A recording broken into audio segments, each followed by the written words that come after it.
문화복지위원장님 만나 뵙게 되어 반갑습니다. 현재 의원님께서 4선 의원으로 문화복지위원장으로서 활동하고 계시는데요. 요즘은 행강으로 많이 바쁘시잖아요. 예, 소감 한 말씀 부탁드립니다. 그 7대의회 그 전반기 이제 문화복지위원장 맡으면서 행정사무감사가 이제 7대로서는 이제 처음이고, 많은 또 초선 의원들이 그 첫 행정사무감사에 적응할 수 있도록 돕는 역할도 좀 하고요. 그 행정사무감사를 할 때는 어떤 포인트로 그 행정사무감사를 해야 될지 좀 선례를 또 보여주기 위해서라도 일부러라도 그 집행부를 향해서 행정사무감사의 어떤 핵심 사항을 이렇게 질의해주는 그런 그 가이드 역할. 전반기에 이제 상임위원장으로서 복지 패러다임이 좀 넓어지면서 새로운 영역들에 대한 그 새로운 제도, 또 새로운 예산, 이런 확충을 무엇으로 할지에 대해서 이제 방향을 잡는 그런 시기라고 볼 수 있을 것 같아요. 그 오랜 시간 지방의회 이제 의회주의자로서 역할을 해오면서 많은 이제 입법 활동, 조례를 제정하거나 개정하는 역할들을, 복지 관련 조례를 제정하는 운동을 많이 한 셈이죠. 그런데 이제 보편복지의 확장의 내용으로서 이제 한동안 무상급식이라고 얘기했지만, 공공 의무급식에 관한 그런 학교급식 지원에 관한 조례를 제정을 한다든지, 또는 학교 안에 아이들이 적응을 잘 할 수 있도록 학교 안에 이 학생복지, 학교사회복지 활성화 이런 조례 제정이라든지, 또 취약계층의 급식과 관련한 그 노인급식 그런 지원 조례를 통해서 그 건강하고 안전한 이런 그 급식 제공을 하는 조례라든지, 또는 이제 취약계층의 이제 주거 환경, 예컨대 여인숙, 쪽방, 이런 비닐하우스에서 사는 이런 그 취약계층뿐만 아니라 갑작스레 이제 그 경제적 위기로 말미암아 이제 길거리 내앉는 이런 그 주거 취약계층을 위한 이제 주거 지원 조례라든지, 이런 조례를 제정을 하면서 조례 제정의 배경에 이제 이 그 문제점들을 이제 진단하고, 그런 문제를 해결하기 위해서는 조례를 제정하고 또 개정하고 또 예산을 확충하는 것, 이런 것들에 대한 보람이 있죠. 장애인 복지 리모델링 10억 예산도 예, 장애인 복지관은 이제 저희 지역구 상대원동에 이제 소재하고 있는데, 장애인 복지관 리모델링 10억을 이제 투입을 해서 2013년도에 완성을 했죠. 그 종합복지관으로서의 새로운 어떤 장애인들이 이용하기에 적합한 그런 공간 구성을 재구성을 해서 아주 산뜻하게 이렇게 만들어줬죠. 문화복지위원장님으로서 꼭 이루고 싶으신 일이 있으실 것 같아요. 예, 이제 성남시가 민선 5기, 6기에는 사회복지 분야를 어떤 온정주의나 시혜적인 어떤 접근보다는 권리로서의 어떤 사회복지를 접근하고 있기 때문에, 사실 이제 민선 5기로 이재명 시장이 당선돼서 이제 복지에 역점을 두는 시장이 되었고, 6대 시장으로서도 이 복지도시 이 성남을 만들어 가는데 큰 역할을 하고 있어요. 그래서 전체 예산 대비 37%가량 보건복지 예산이 확충이 되면서 최소한 지역복지 기본선을 넘기고 그 시민이 행복한 성남이라고 하는 목표를 정하고, 그런 측면에서 이제 세계 삶의 질 100대 도시를 포함되는 그런 도시로 만들기 위해서 노력들을 하고 있는데, 문화복지위원장으로서 이제 부족한 부분들을 어떻게 하면은 정책 대안 제시를 통해서 세워줄 거냐, 결국에는 그래서 시민이 행복한 성남을 만드는데 기여해 줄 것이냐, 그런 이제 역할인데요. 실제 그런 측면에서 보면 많은 예산이 투입이 되는데 평가 제도가 취약하고, 또 이 보건복지 인력들의 어떤 교육과 훈련, 이런 시스템이 기초자치단체로서는 매우 취약해요. 그래서 예산이 투입된 만큼 얼마나 그 효과적인지, 또 그런 것들을 교육하고 훈련시켜서 이 서비스 질들을 높이고 하는 것은 반드시 평가가 뒤따라야 된다.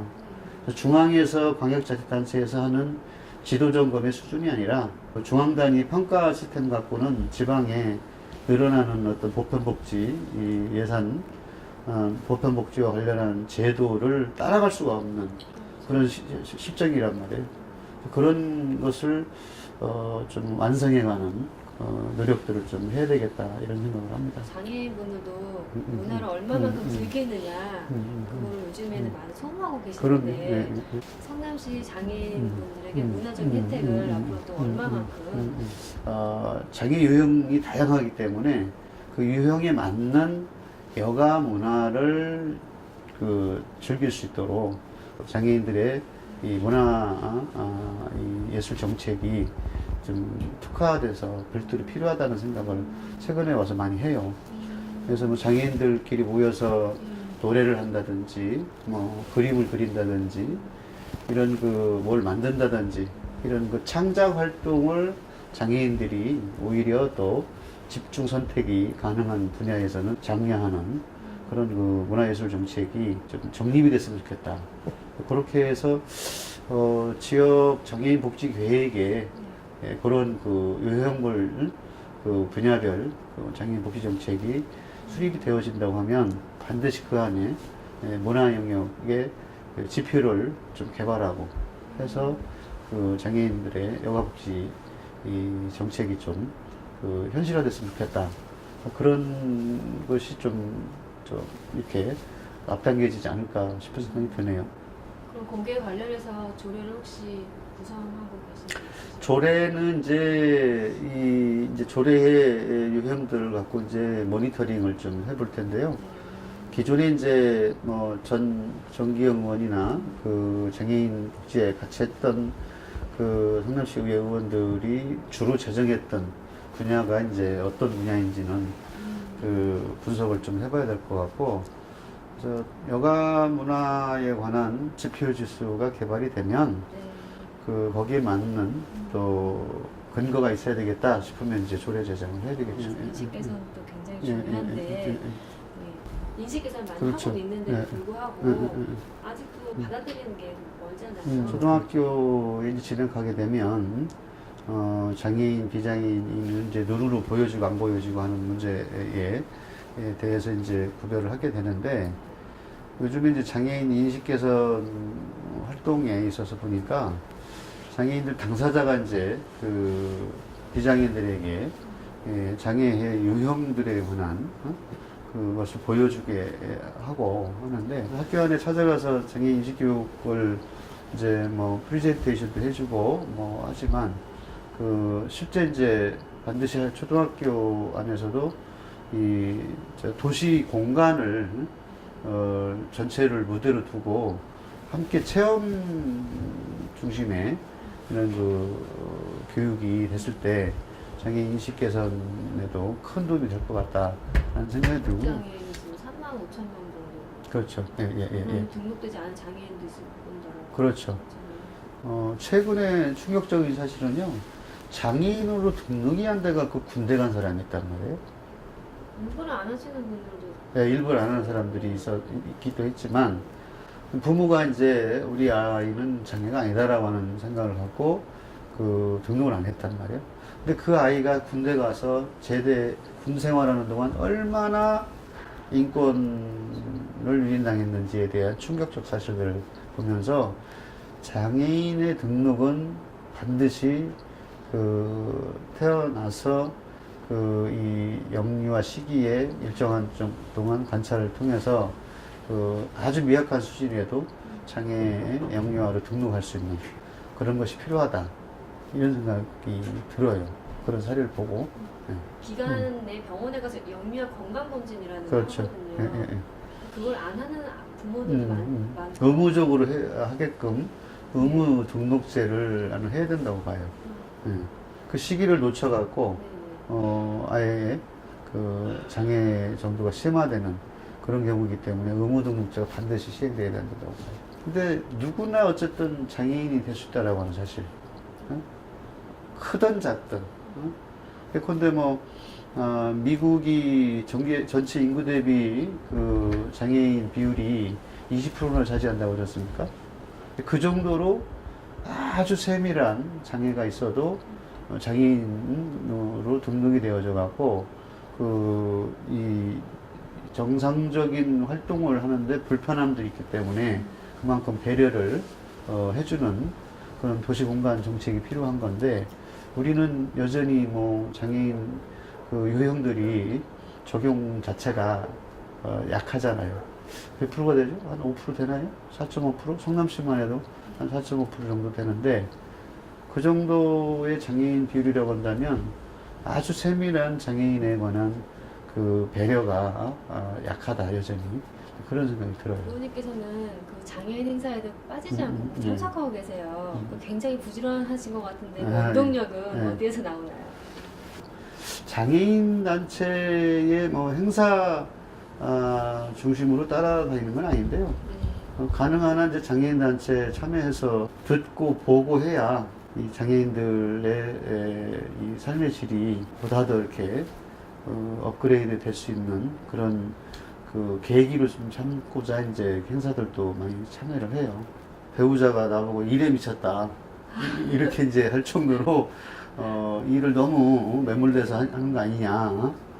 나름의 이제 열심히 하려고 하다 보니까 배우자 입장에서는 뭐 투덜투덜 하긴 하는데, 배우자도 역시 일하는 사람이기 때문에 내 심정을 또 이해하고 뒷받침이 돼주니까 그나마 이제 운동력이 난 된다고 보여지고, 때로는 이제 비판적인 입장에서 지지해주는, 함께해주는 사람들이 있기 때문에 이제 그 주변에 또 사회복지사들도 있고, 그런 에너지들이 이제 동력이 정활동 이제 오랫동안 해오셨으니까 장애인분들 어떤 민원 해결한다던가 그런 것도 좀 많으실 것 같아요. 특별히 기억에 남으신 일이 있으시다면?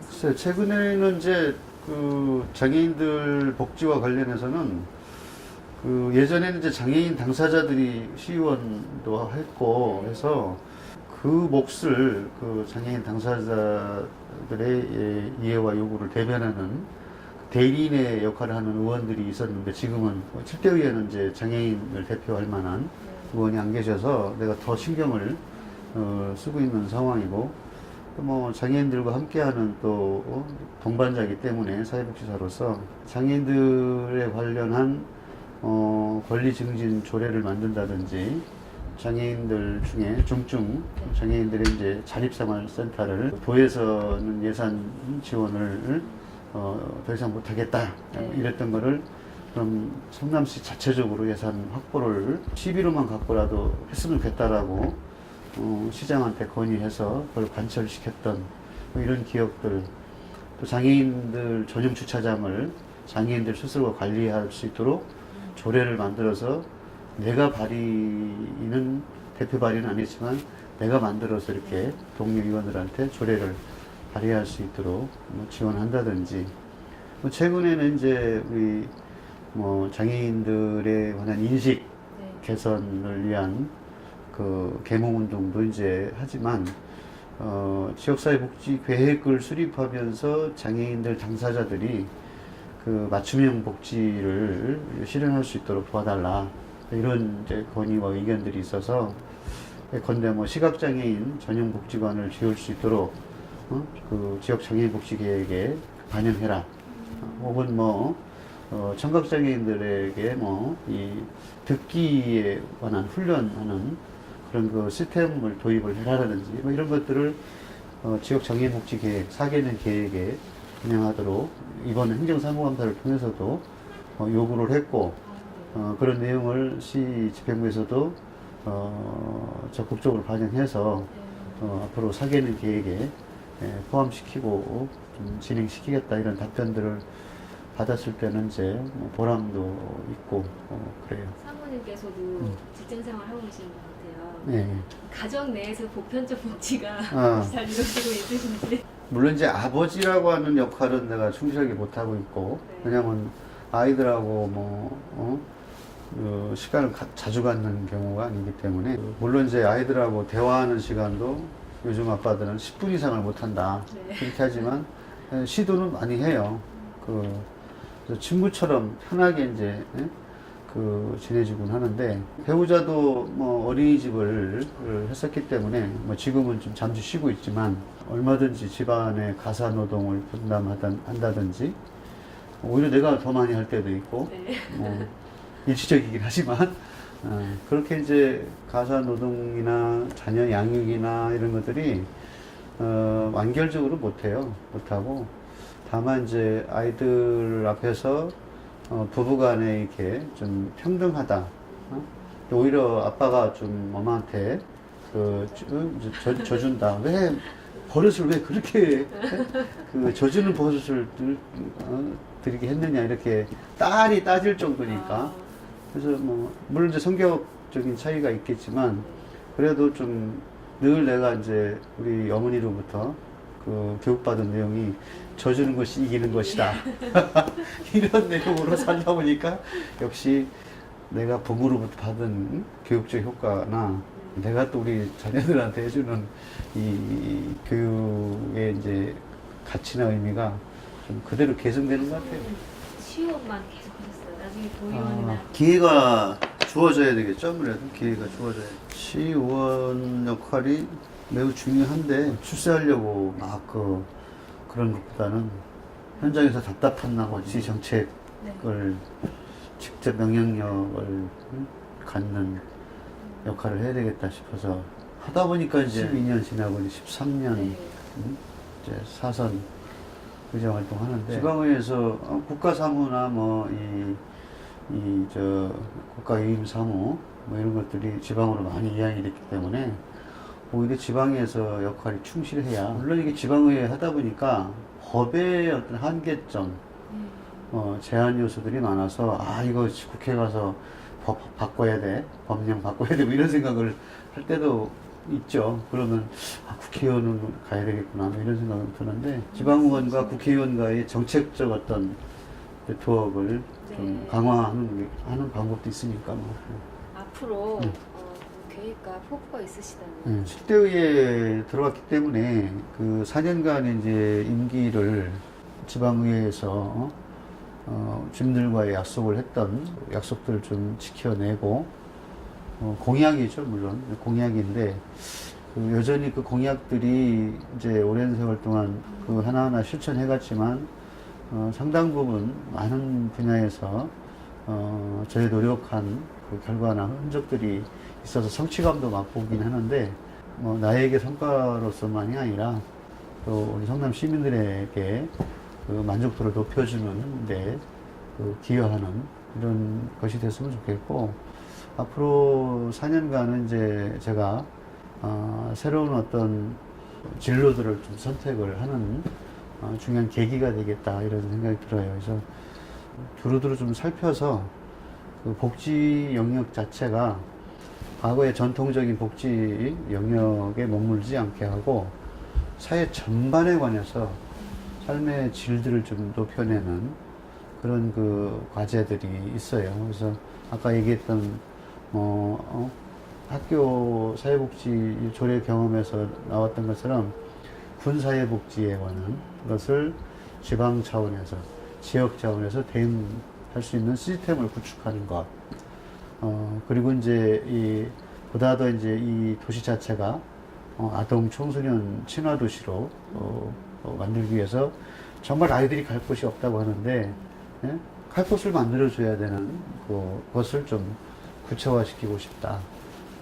이런 거에 포인트 맞춰서 그 남은 임기를 잘 수행을 하고, 마지막으로 저희 경기복지신문 독자분께 네. 인사 말씀. 경기복지신문을 통해서 많은 또 우리 경기도민들 중에 이 복지에 대한 정보를 많이 습득하고, 또 이 정보를 같이 공유하는 그러한 그 독자들이 됐으면 하는 바람입니다. 네, 고맙습니다.